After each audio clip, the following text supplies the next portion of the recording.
Chapitre 31. Les bons anges et les esprits malins. Les rapports du monde visible avec le monde invisible, le ministère des anges et le rôle des mauvais esprits, problèmes inséparables de l'histoire humaine, sont clairement expliqués dans les Écritures. L'opinion générale tend à révoquer en doute l'existence des mauvais esprits. Quant aux anges fidèles, qui exercent un ministère en faveur de ceux qui doivent hériter du salut, plusieurs les considèrent comme les esprits des morts.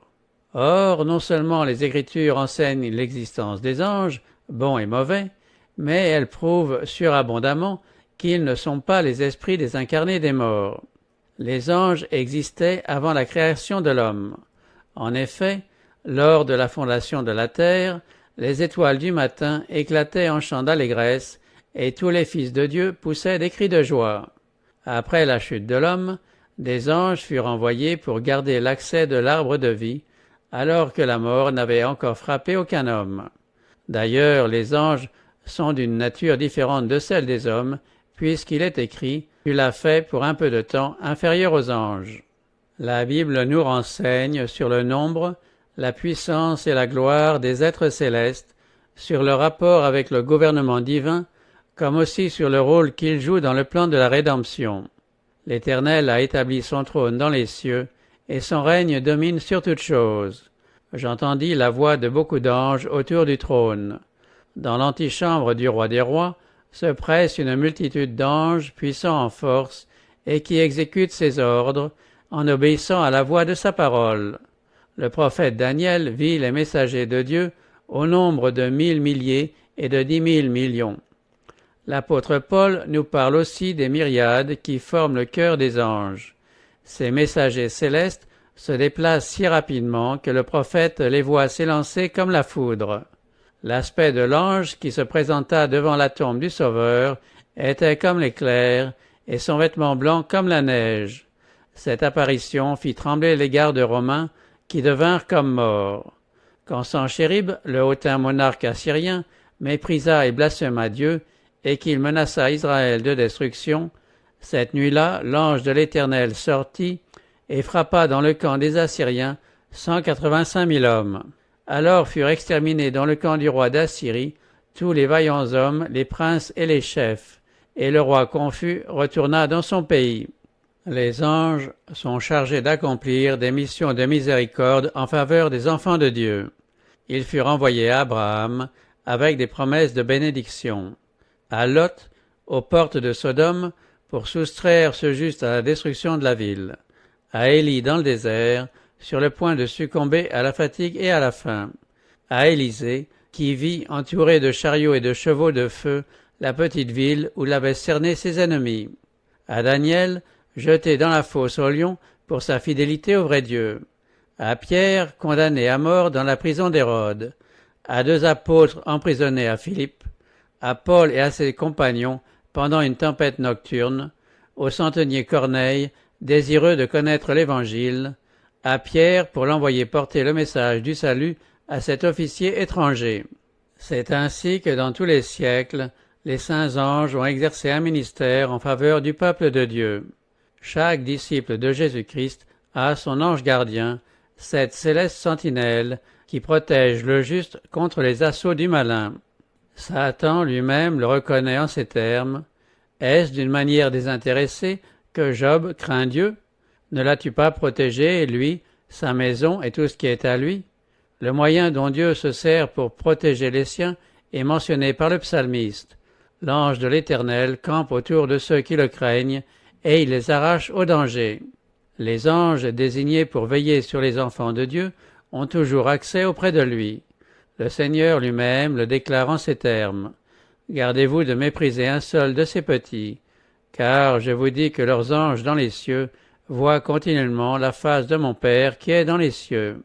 Ainsi, le peuple de Dieu, toujours exposé à la puissance de séduction, à l'inlassable malignité du prince des ténèbres, toujours en guerre avec les puissances du mal, est assuré de la protection constante des bons anges. Cette assurance n'est pas superflue. Si Dieu a promis sa grâce et sa protection à ses enfants, c'est parce qu'ils doivent faire face aux puissants émissaires du malin, agents nombreux, déterminés, infatigables, dont nul ne peut impunément ignorer l'astuce. Les esprits malins ont été créés sans péché, égaux en puissance et en gloire aux êtres saints qui sont restés jusqu'à ce jour les messagers de Dieu. Tombés dans le péché, ils se sont ligués pour déshonorer Dieu et perdre les hommes. Entraînés par Satan dans sa rébellion, expulsés du ciel avec leur chef, ils ont coopéré avec lui au cours des siècles dans sa guerre contre l'autorité divine. Les Écritures nous parlent de leur fédération, de leur gouvernement, de leurs divers ordres, ainsi que de leurs conspirations et de leurs ruses contre la paix et le bonheur de l'humanité. Les récits de l'Ancien Testament mentionnent occasionnellement leur existence et leurs agissements. Mais c'est au jour du Sauveur qu'ils manifestèrent leur puissance de la façon la plus frappante.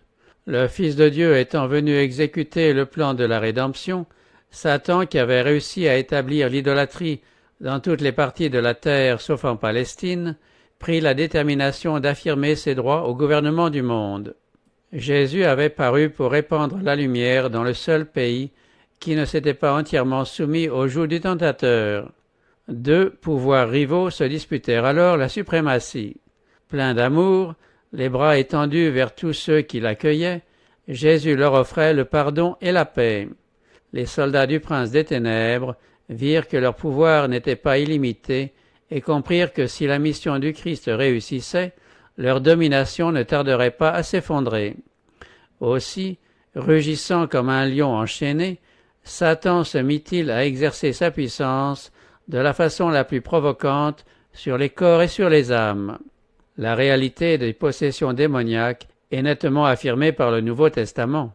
Les personnes qui en étaient affligées ne souffraient pas seulement de maladies dues à des causes naturelles.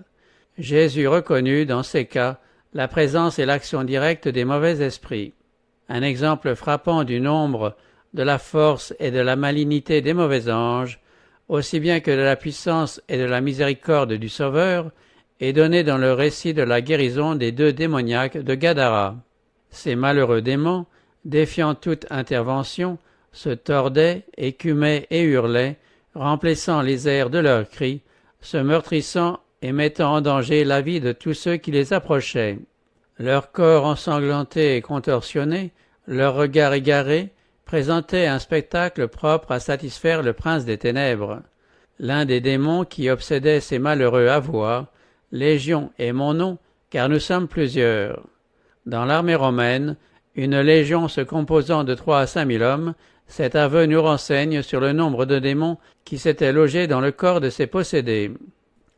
Sur l'ordre de Jésus, les esprits malins lâchèrent leurs victimes. Celles-ci, recouvrant leurs facultés, s'assirent, paisibles et soumises, aux pieds de Jésus. Mais les démons, ayant reçu l'autorisation d'entraîner au lac un troupeau de pourceaux, les gens de Gadara envisagèrent cette perte comme n'étant pas contrebalancée par le miracle accompli, et prièrent le divin guérisseur de se retirer de leur contrée. C'était là exactement ce que Satan désirait. En rendant Jésus responsable du dommage subi, il exalta leurs craintes égoïstes et les empêcha de prêter l'oreille à ses paroles. C'est ainsi que Satan accuse constamment les chrétiens d'être la cause des malheurs et des calamités dont lui-même et ses agents sont les vrais responsables. Mais les desseins de Jésus ne furent pas frustrés. Il avait permis aux démons d'anéantir le troupeau de pourceaux pour censurer les Juifs qui, par amour du gain, élevaient des animaux impurs. S'ils n'avaient pas tenu les démons en échec, ils auraient précipité dans le lac non seulement les pourceaux, mais aussi leurs gardiens et leurs propriétaires. Ceux-ci ne devaient leur salut qu'à la puissance charitablement déployée en leur faveur. En outre, le Seigneur permit cet incident pour donner à ses disciples l'occasion de voir une manifestation de la cruauté de Satan envers les hommes et les animaux. Le Sauveur désirait que ses disciples connaissent l'ennemi qu'ils étaient appelés à affronter et se gardent de ses artifices. Il voulait aussi que les habitants de la région voient qu'il avait la puissance de briser les chaînes de Satan et de relâcher ses captifs. D'ailleurs, après le départ de Jésus, les hommes si merveilleusement délivrés restèrent dans le pays pour proclamer la miséricorde de leur bienfaiteur. Le Nouveau Testament nous donne d'autres exemples du même genre. La fille d'une femme syro-phénicienne, cruellement tourmentée par un démon, en fut délivrée par Jésus, qui le chassa par sa parole. Le démoniaque aveugle et muet, le jeune homme possédé d'un esprit muet qui le jetait par terre, en quelque lieu qu'il le saisit, et qu'il avait jeté dans le feu et dans l'eau pour le faire périr, le lunatique dont l'esprit de démon impur qui le possédait troubla la tranquillité de la synagogue de Capernaum le jour du sabbat, tout cela furent guéris par un sauveur compatissant. Dans presque tous ces cas, Jésus s'adressa au démon comme à une entité intelligente et lui ordonna de sortir de sa victime, de cesser de la tourmenter. En constatant la grande puissance du Christ, les fidèles de Capernaum se disaient les uns aux autres « Quelle est cette parole ? Il commande avec autorité et puissance aux esprits impurs et ils sortent. » Les possédés nous sont souvent représentés comme endurant de grandes souffrances. Mais il y a des exceptions à cette règle. Pour posséder une force surnaturelle, certains hommes accueillaient avec empressement l'influence satanique. Cela n'était naturellement pas en lutte avec les démons. À cette catégorie appartenaient ceux qui possédaient l'esprit de divination, tels Simon le magicien, Élymas et la servante de Philippe qui poursuivait Paul et Silas. Nul n'est plus en danger de subir la néfaste influence des mauvais esprits que celui qui, en dépit des témoignages abondants et directs des Écritures, nie l'existence et l'action du diable et de ses anges. Tant qu'on ignore leur supercherie, ils ont un avantage presque inconcevable. Plusieurs acceptent leurs suggestions, tout en s'imaginant suivre les inspirations de leur propre sagesse. C'est la raison pour laquelle, à mesure que nous approchons de la fin, où il doit opérer avec plus de puissance que jamais pour séduire et ravager, Satan s'efforce de répandre la croyance qu'il n'est qu'un mythe. Sa tactique est d'agir dans l'ombre et de laisser ignorer sa personnalité et son activité.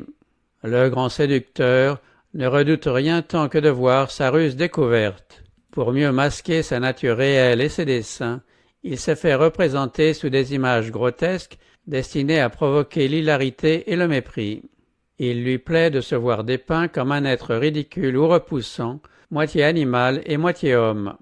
Il est ravi d'entendre des gens qui se disent intelligents et renseignés prononcer son nom à la légère ou par moquerie. Satan se dissimule avec une habileté tellement consommée que l'on entend souvent des personnes demander « Cet être existe-t-il réellement ?» La preuve la plus évidente de son succès, c'est que des théories contredisant directement les déclarations les plus positives des Écritures reçoivent tant de créances dans le monde religieux.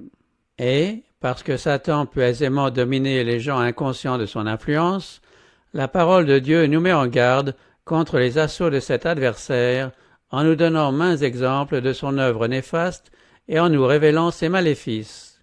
La puissance et la malignité de Satan et de ses armées nous alarmeraient à juste titre si nous n'avions pas la certitude de trouver protection et délivrance auprès de notre invincible Rédempteur. Nous munissons soigneusement nos maisons de serrures et de verrous pour mettre nos biens et nos vies à l'abri des entreprises des méchants, mais nous pensons rarement aux mauvais anges qui ne cherchent qu'à nous nuire et contre les attaques desquels nous n'avons en nous-mêmes aucun moyen de défense. S'ils en avaient la permission, ils pourraient détraquer notre esprit, déformer notre corps, détruire nos biens et mettre fin à nos jours. Ils ne se plaisent qu'à des scènes de souffrance et de destruction. Lamentable est la condition de ceux qui, résistant aux appels de Dieu, cèdent aux tentations de Satan jusqu'à ce qu'ils soient livrés au mauvais esprit. Mais ceux qui suivent le Sauveur sont toujours en sécurité sous sa sauvegarde. Des anges puissants en force sont envoyés du ciel pour les protéger. Dieu place autour de son peuple une garde que le malin ne peut franchir.